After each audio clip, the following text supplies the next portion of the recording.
Hi friends, క్రిస్పీగా కరకరలాడే పొడి పొడిగా ఉండే బెండకాయ ఫ్రై అయితే తక్కువ నూనె వేసుకొని మరీ డీప్ ఫ్రై చెయ్యకుండా మంచి టెక్నిక్తో ఇది పొడి పొడిగా ఎలా రావాలో ఈ రెసిపీలో చూద్దాము. తప్పకుండా వీడియో ఎండ్ వరకు చూడండి. రెసిపీ నచ్చినట్లయితే తప్పకుండా లైక్ చేయండి, షేర్ చేయండి, ఛానల్ సబ్స్క్రైబ్ చేయండి. ఫ్రెండ్స్ పదండి ఇక రెసిపీ చూద్దాము. ఇక బెండకాయ ఇష్టం లేని వాళ్ళు చాలామంది ఉంటారు. బెండకాయ జిగురు అంటే అస్సలు ఇష్టపడరు. దానివల్ల ఫ్రై మాత్రమే తిని కర్రీ అవాయిడ్ చేసే వాళ్ళు కూడా ఉంటారు. అలాంటి వారికి కూడా బెండకాయ ఇష్టం లేని వాళ్ళు కూడా ఇష్టంగా తింటారు. అంత చక్కగా వస్తుంది రెసిపీ. అయితే బెండకాయ శుభ్రంగా కడిగేసి తడారిన తర్వాత సన్నగా కట్ చేసి పెట్టుకుందాము. దాంతోపాటు ఒక పెద్ద సైజు 1 లేదా 2 ఉల్లిపాయలు ఇలా సన్నగా చాప్ చేసి, ఇంకా పచ్చిమిర్చీలు 3-4 అయితే సరిపోతాయి. నిలువుగా చీల్ చేసి రెడీగా పెట్టుకున్నట్టయితే మన వెజిటేబుల్ పోర్షన్ రెడీగా ఉంది. ఇక మిగతా మసాలా ఇంగ్రీడియంట్స్ చూసుకుందాము. మీ దగ్గర ఎండు కొబ్బరి ఉన్నట్టయితే ఎండు కొబ్బరి పొడి తీసుకోండి. దాన్ని ఈ విధంగా పొడి చేసేసుకొని కొద్దిగా ఎండు కొబ్బరి పొడి 1 లేదా 2 పెద్ద టేబుల్ స్పూన్స్ అయితే సరిపోతుంది. చూస్తున్నారా ఈ విధంగా. ఆ తర్వాత జీలకర్ర 1 టేబుల్ స్పూన్ వరకు జీలకర్ర లైట్గా మందంగా ఉన్న ప్యాన్ పైన వేయించి బరకగా ఈ విధంగా దంచేసి పక్కకు పెట్టేసుకుందాము. చూస్తున్నారు కదా, జీలకర్ర పొడి ఇంకా కొబ్బరి పొడి 2 కూడా ప్యాన్ పైన లైట్ బ్రౌన్ కలర్లో వచ్చేంత వరకు ఫ్రై చేసి జీలకర్ర కూడా బరకగా దంచి పెట్టేసుకున్నాం. ఇప్పుడు మందంగా ఉన్న ఒక కడాయి లేదా నాన్ స్టిక్ ప్యాన్ ఉన్నట్టయితే పెట్టుకోండి. వెడల్పాటి కడాయి పెట్టేసుకోండి. ఇప్పుడు దాంట్లో కొద్దిగా ఆయిల్ పోయండి. ఎక్కువ డీప్ ఫ్రైకి అవసరం లేకున్నా కానీ ఒక 3-4 టేబుల్ స్పూన్ల వరకు షాలో ఫ్రైకి సరిపోయేంత ఆయిల్ పోసి వేడెక్కిన తర్వాత కొన్ని పల్లీలు కూడా క్రిస్పీగా బ్రౌన్గా లోపలి వరకు క్రిస్పీగా అయిపోయేంత వరకు వేయించేద్దాము. వేయించుకున్న ఐటమ్స్ మీరు కావాలంటే ఎక్సెస్ ఆయిల్ డ్రైన్ అవుట్ అవ్వడానికి మీరు న్యూస్ పేపర్లో వేసేసి ఆ తర్వాత ప్లేట్లో తీసేసుకోండి. ఎక్సెస్ ఆయిల్ ఉంటే పోతుంది. ఇప్పుడు కట్ చేసి పెట్టుకున్న ఆనియన్ లేదా ఉల్లిపాయ కూడా వేసి బ్రౌన్గా ఫ్రై చేద్దాము. అయితే ఇది సగం బ్రౌన్ అయిన తర్వాత దీంట్లోనే పచ్చిమిర్చి కూడా వేసేయండి. ఉల్లిపాయతో పాటు పచ్చిమిర్చి కూడా ఫ్రై అయిపోతుంది, కానీ ఉల్లిపాయ మాత్రం బ్రౌన్గా ఫ్రై చేయండి. చూడండి, ఉల్లిపాయలు ఇంకా పల్లీలు 2 కూడా క్రిస్పీగా బ్రౌన్గా ఫ్రై చేసుకున్నాం. దాంతోపాటు కొబ్బరి పొడి, జీలకర్ర పొడి.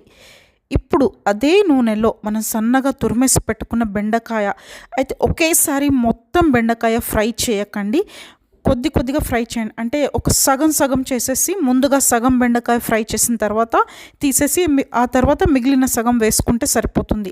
అయితే మంట పెద్దగా పెట్టేసి హై ఫ్లేమ్లో బెండకాయ ఒకవైపు కాలిన తర్వాత ఒక 5-6 నిమిషాలు 5 to 6 minutes ఒకవైపు కాలిన తర్వాత మళ్ళీ దాన్ని తిరగేద్దాము. ఈ విధంగా తిరిగేసిన తర్వాత ఇంకో 5 to 6 minutes ఓవరాల్గా మనకి దాదాపు 8-9 minutes వరకు ఇలా బెండకాయ చక్కగా క్రిస్పీగా డార్క్గా అయిపోతుంది. మీరు ఇంకా ఎక్స్ట్రా బ్రౌన్ కావాలనుకుంటే ఇంకొద్దిసేపు పెట్టుకుంటే సరిపోతుంది.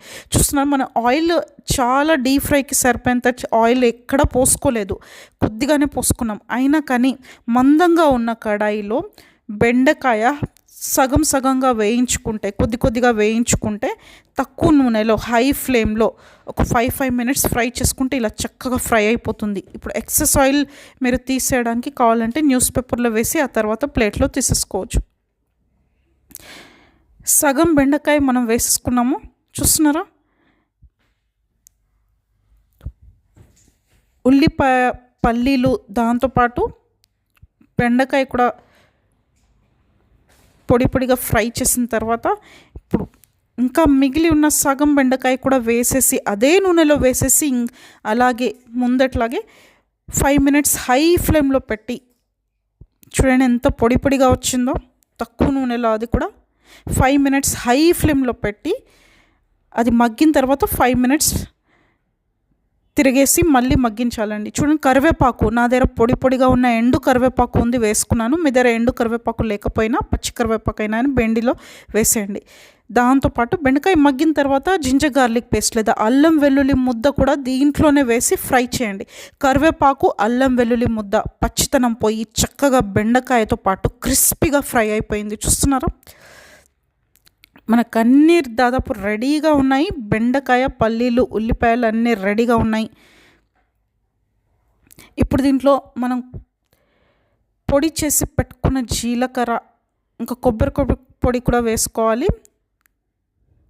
ఇప్పుడు ఇది కొద్దిగా చల్లారిన తర్వాత బెండకాయ ఒక సపరేట్ ప్యాన్లో తీసేసుకొని దాంట్లో రుచికి సరిపోయేంతగా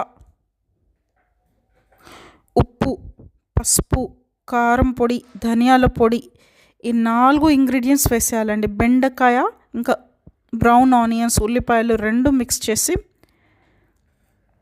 దీంట్లోనే రుచికి సరిపోయేంతగా కాస్త ఉప్పే వేసేసుకుందాము. సాల్ట్ చూసి వేసుకోండి, ఎందుకంటే ఫ్రైడ్ బెండిలో కొద్దిగా వేసినా ఎక్కువైపోతుంది. ఇంకా పసుపు, మీ రుచికి సరిపోయేంతగా కారం పొడి, ఇంకా ధనియాల పొడి కూడా వేసేద్దాము.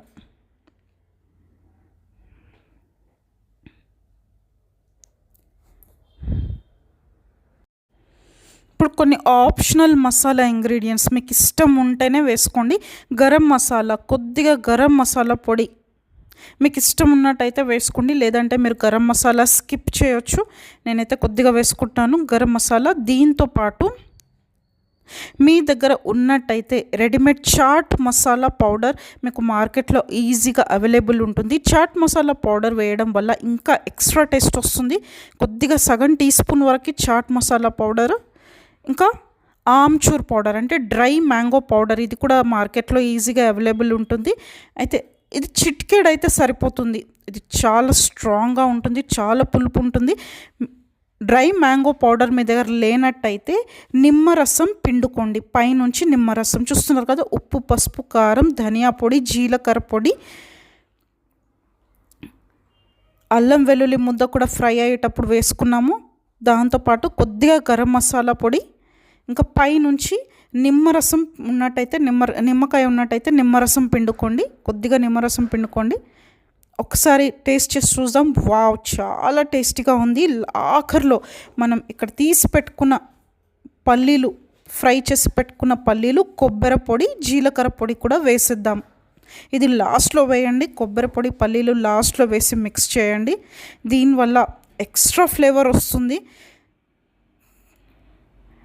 ట్రస్ట్ మీ ఫ్రెండ్స్, చాలా టేస్టీగా ఉంటుంది, సూపర్గా ఉంటుంది. బెండకాయ ఇష్టం లేని వాళ్ళు, బెండకాయ జిగర్ అంటే అలర్జీ అని ఊరికే విసుక్కునే వాళ్ళు కూడా, పిల్లలు కూడా ఎంతో ఇష్టంగా తింటారు. అంత సూపర్గా ఉంటుంది. మిక్స్చర్ లాగా ఉంటుంది. మనం ఎక్కడ కూడా డీప్ ఫ్రై చేయలేదు. షాలో ఫ్రై అంటే కొద్దిగా ఆయిల్ పోసుకుని దాంతోనే చేసాము. ఇక సన్నగా తురుము పెట్టుకున్న కొత్తిమీర కూడా ఆఖరిలో పైనుంచి చల్లేసుకొని మీరు వైట్ రైస్తో పాటు, సాంబార్ రైస్తో పాటు, పప్పన్నం లేదా ముద్దపప్పుతో తిన్నట్టయితే ఇంకా టేస్టీగా ఉంటుంది. మీ టిఫిన్ బాక్స్లో, చపాతీ లేదా రోటీలో కూడా మీరు ఎంజాయ్ చేయొచ్చు. డెఫినెట్గా ఒక్కసారి ట్రై చేసి చూడండి ఫ్రెండ్స్, మీకు డెఫినెట్గా రెసిపీ నచ్చుతుంది. మీకు రెసిపీ నచ్చినట్లయితే తప్పకుండా ఛానల్ సబ్స్క్రైబ్ చేయండి, రెసిపీ లైక్ చేయండి, షేర్ చేయండి. అంతవరకు ఉంటాను. బాయ్.